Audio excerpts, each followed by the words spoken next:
All right, good morning. This is People versus Shauna Reeves, file 3619 of 2025. Mr. Hubble is here on behalf of Ms. Reeves.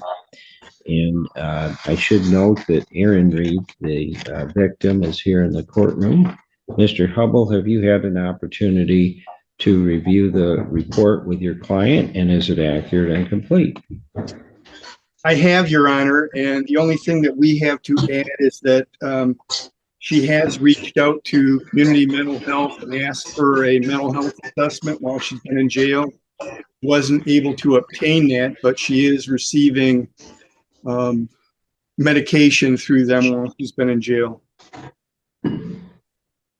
Okay, thank you. Oh, I should note also, Ms. Trask is here from our probation office. She's hasn't turned her camera on, so that's why you can't see her. There she is. Good morning, Ms. Traska. Good morning. I guess right, also, pardon me, Your Honor, I'd also say that I wasn't able to fully calculate the credit for time served, but I think she's got somewhere around 45 or 50 days at this point. Okay, thank you. Ms. Traska, do you have any contrary information regarding either the credit for time served or the mental health assessment? No, Your Honor. Okay, and I must have ordered a mental health assessment, correct? You did. I didn't have it before doing the PSI, but correct, you did order it. Okay, Mr. Hubble indicated that Ms. Reeve did contact CMH to set that up, and they just haven't responded yet. Okay. All right, then, Mr. Hubble, what else would you like me to know? She has been talking to Munson Behavioral Health in the past. She's received some mental health counseling with them. She's now participating in life skills in the jail and their SALT program, as well as utilizing the church. You know, all the information in the report about violating the bond and stuff is true. She was, I guess the best thing I can say about that was she was just heart sick to see her children. I think she takes full responsibility for her actions. Given the fact that she's not, or she's in jail and going to be, may well be in jail longer, I'd ask the court to reduce the fines and costs and potentially waive the court-appointed attorney fee because of her financial circumstances. I think she wants to say some things as well, Your Honor. Okay, I've got a couple questions. The case that's pending in Emmett County, it says the prelim is April 30th. Do you know any more about what's happening with that case? Did it get bound over? I think that it was delayed. I thought that we were going to have some information on that. And that they were supposed to have some kind of a meeting or court hearing on, I thought it was the 26th, the 23rd of April. That didn't happen. So she is uncertain as to where all that is right now. She had some previous indications, but not sure because they didn't have her come to court that day. And do you know what her bond situation is in that case? She told me she is free on bond in that matter. I think she may well want to contact her attorney and get her bond changed as long as she's in custody. But that's what she indicated in that other matter. She's out on bond. Okay, thank you. Ms. Traska, do you know any more about the pending case? So I just looked it up and it looks like it's scheduled for a order for competency, and then it says order for evaluation relative to criminal person. Okay, so that could take months. Yeah, I was gonna say then it has a date for November 18th, 2025. Oh, wait, say that again. They already have a date scheduled, November? Well, So it says the next hearing is November 18th, 2025. That just says miscellaneous hearing. So it's I'm like looking- 5 months from now, 4 months from now. That is what it says, yes. Okay, they must be realistic then about when we'll get a forensic report, so. Okay, so then, Mr. Hubble, what else would you like me to know? I know that she's remorseful about her behavior in this case and the underlying incident, as well as violating the bond. I believe she is taking responsibility. She's told that to you at the time of the plea, and despite the fact that maybe the pre-sentence interview didn't go well, I think she's going to tell you today that she does take full responsibility for her actions. And I understand the recommendations. I'm asking the court to consider reducing the fines and costs. And if she's got that other matter pending in Emmett County, the likelihood is she's probably going to be in custody there. I don't think it makes a whole lot of sense to duplicate additional time here. If she's wanted there, they'll come and get her and take her there. So it sounds like you're not requesting any probation either. No, Your Honor, under the facts and under the circumstances, I don't think she probably wouldn't do well on probation, Your Honor. Okay. So, Ms. Reeve, is there anything you'd like to add? Your Honor, I do take full responsibility of my actions. I was not in a mental space where I was not making good decisions, Your Honor. Sitting these 45, 50 days, and that's really made me think and bring to the surface of what's important and how I need to make decisions for myself from here on out. Thank you. Okay, Mr. Reeve, is there anything you'd like to say to the court? I was just asked that. I didn't say that. Yeah, why don't you come on up to the podium and if you could start by just telling us your name. Aaron Reed. Okay. I'm the father of the 4 kids that we share. I would just ask that we continue the no contact at this point. The state, the CPS has been involved quite yearly.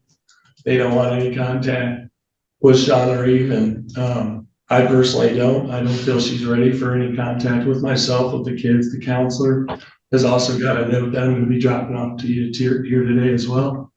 I just feel that, since September of 24, there's been 5 domestic violences that I've personally called the cops on, or the cops have been called on. I've dropped a lot of those charges in the hopes of Shauna getting better. Throughout that time, since September, there's been multiple bond violations, need to say, but also divorces happened, right?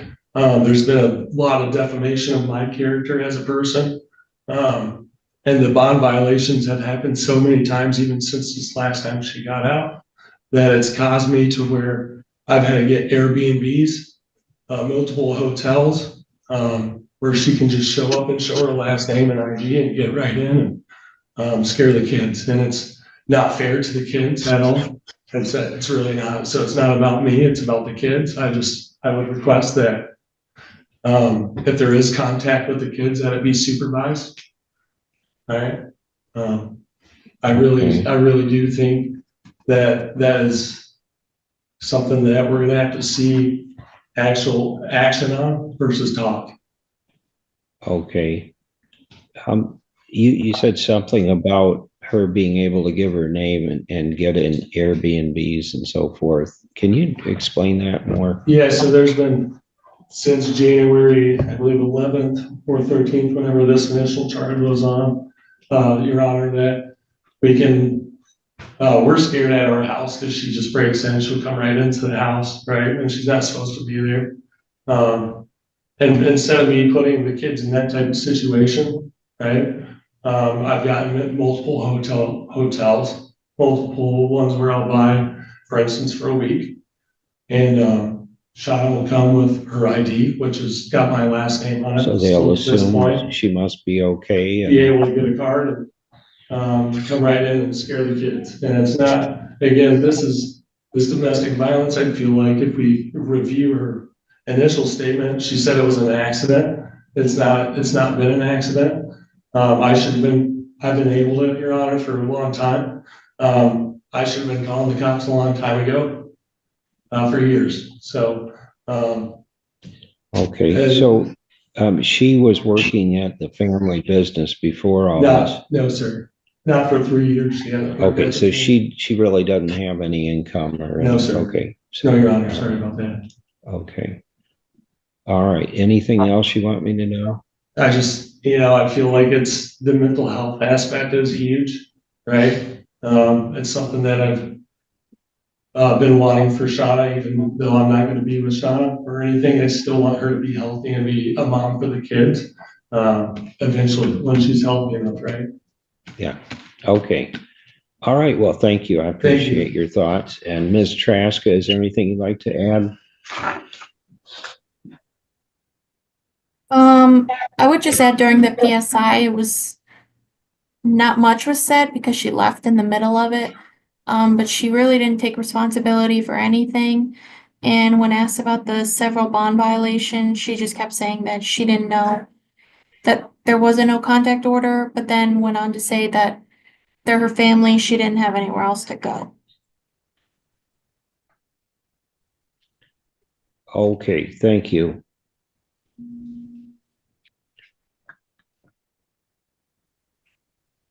All right. So, Ms. Reeve, I want to ask you another question here. So it's clear to me you need some mental health counseling and you need to Correct. figure things out. And I've got a choice here. I could just max you out on jail time. You'd be in maybe another 25 days or so. That's the max I can give you on this domestic violence. But I could also place you on probation for the primary purpose of keeping you away from, unfortunately, your family. That would ensure that they feel safe, and also so you get that mental health counseling. What do you Yes. want to do?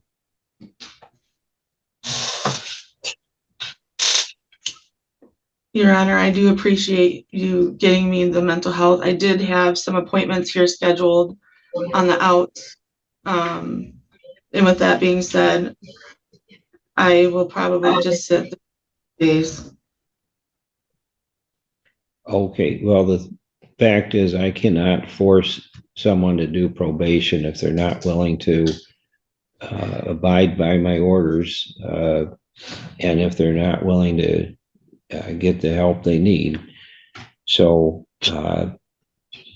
unfortunately, under these circumstances, I feel that the only reasonable sentence is a maximum sentence of 93 days in jail. That is based on, now this is a fairly, I don't know, I don't want to say minor assault because she's throwing a cup of hot tea at her family members, and obviously could cause burning. And I don't know, that it's not clear whether that happened or not, but it was obviously a very disturbing incident because it involved her kids being there, and started out with her pressing her head against her daughter and yelling in her face. And unfortunately, the defendant has violated bond 6 times, all violations of the no contact order. She just won't follow the court's orders. So this isn't likely to go well anyway, as Ms. Traska pointed out in her report.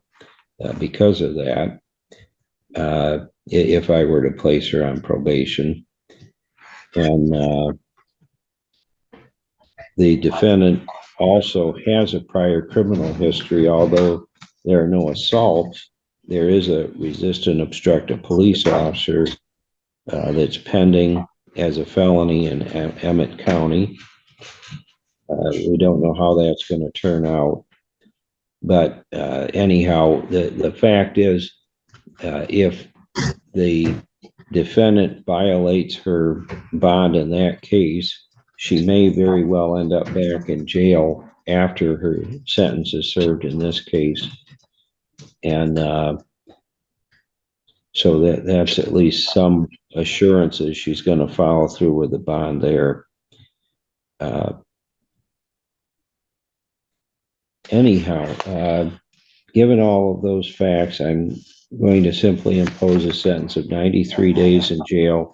Given the financial circumstance of the defendant, I don't think she's in a position to be working right now.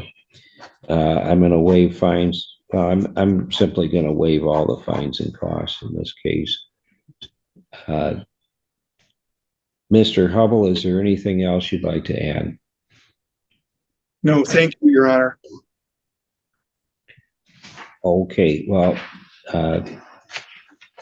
then Ms. Reeve, I hope you will seek out some help on your own. Maybe you talked to the right people there at the jail and they've given you some good advice, because it appears to me you would like to have a relationship with your kids, and if that's true, you're going to have to work on yourself first. So good luck to you, and we're all set for this morning. Thank you. Thank you. Good luck to you too, sir.